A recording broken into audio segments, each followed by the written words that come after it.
So nilubog mo yung clutch, no? Yan. Pwede mo rin video kung gusto mo. So nilubog mo yung clutch. Nilagay mo sa gear 1. So ito kasi hindi mo mai-shift kapag ka hindi mo inilubog ang clutch. So pag inilubog mo yung clutch, nilagay mo sa gear 1. So yan yun. Ngayon. So paano ba tatakbo tong sasakyan, no?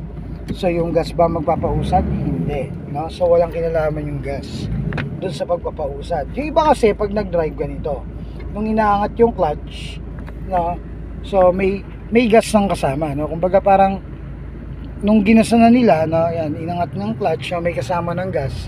So diretso under na. So kaya lang delikado, no? So ganito para mas malinaw. Hindi yung gas ang nagpausad doon.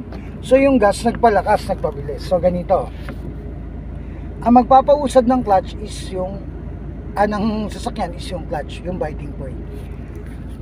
Every time na mag-shift, kailangan mong anong gawin? Ilulubog ang clutch sagad.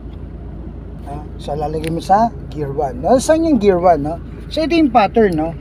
1, 2, 3, 4, 5, then reverse.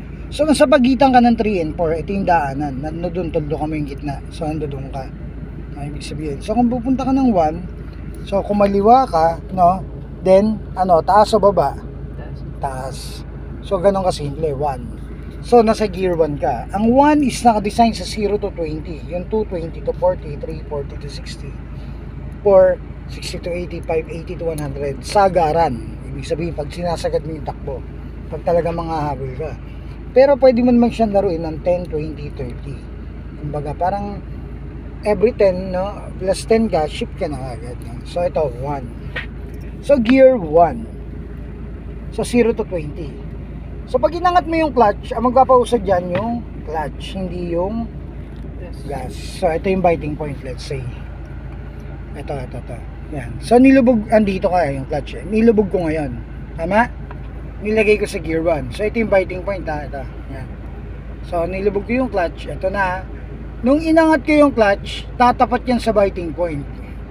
Pag tumapat yan dyan, ayan na. Gagalaw yan. Steady mo lang. Okay. Nung gumalaw na, bilang ka lang 1, 2, then pwede mo lang bitawan. Hindi na yan mamamatay.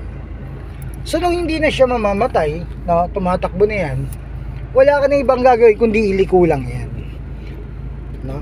Wala rin pinagkaiba sa automatic yun, ganun din. No? Nung inangat mo yung brake, umandar na ng ganito lang din yung andar na.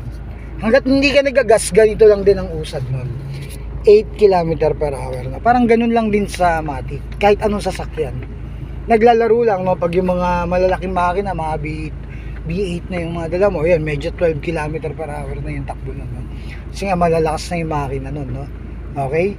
So ngayon, eto, pagka below 20 ka, no? Namreno ka, kailangan mo ilubog ang clutch. So every time na maghihinto ka ng full stop, so kailangan mong ilubog ang clutch, then i-brake. Not like sa automatic, no, ididiin mo lang yung brake tapos na. Kasi nung diniin mo yung brake nun, lumubog na rin yung clutch. Kasi sa Matic, magkasama na sila.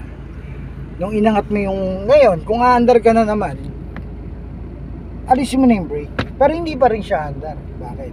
Kasi hindi mo pa inangat yung clutch. So yan yung istorya niyan. So ito ulit, nakalubog ulit. So saan ako tatapat? Sa biting point. Pag umandar, ilang segundo, bilang ka ng 1, 2, then pwede ng bitawan. Okay, nakuha mo? So nung nilubog mo yung clutch, ano mangyayari ngayon? Ito yung magiging response kapag manual.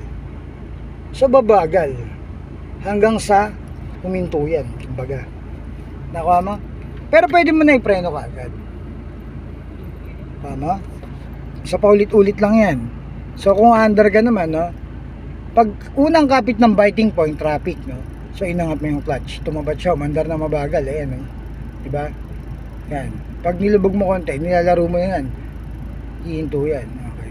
Pag inangat mo ulit, under na naman. Pag binitaw mo na, so yun yung default niyan. Okay mo? So nung nilubog mo yung clutch, inapakan mo yung brake, so minto ka na nun. Okay. So bakit nga ba namamatay yung iba ng makina? Bakit nga ba? So ito yun. Diba, ang biting point, ihihintuan. Tama? So ito yung gagawin ko, panoorin mo ha. Tumingin ka sa screen. So, kaya namatay. Bakit namatay? Dire-diretso. Ibig sabihin, hindi mo hinintuan si, natatanda mo ba? Biting point. Tanda mo yung pangalan ni biting point, ha?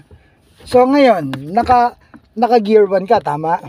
So, in-start mo nang hindi ka naglubog ng clutch. Ano mangyayari? So, ayun. So, mali. Ibig sabihin. So, dapat naka-neutral. So, clutch plus gear 1, any gear is equals to neutral. So, ngayon, kahit anong gear daw, neutral pa rin yan. So, neutral to, ito, neutral to, then nilubog mo yung clutch, then gear 1, no, neutral pa rin yan.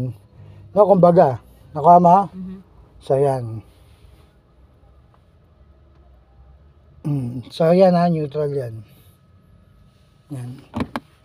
So, ganun na. So, pwede mo na i-start yan, yan. Yan.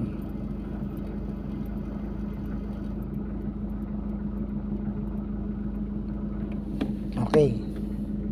So, pag inangat mo yung clutch, andar ulit. Doon sa biting point. Pag nilubog mo, babagal. Hinto. So, paulit-ulit lang yan. So, ganun yung technique niyan. No? Kaya lang, sabi nga, paano mo malalaman kung hindi mo susubukan? So, sisimulan na natin, okay?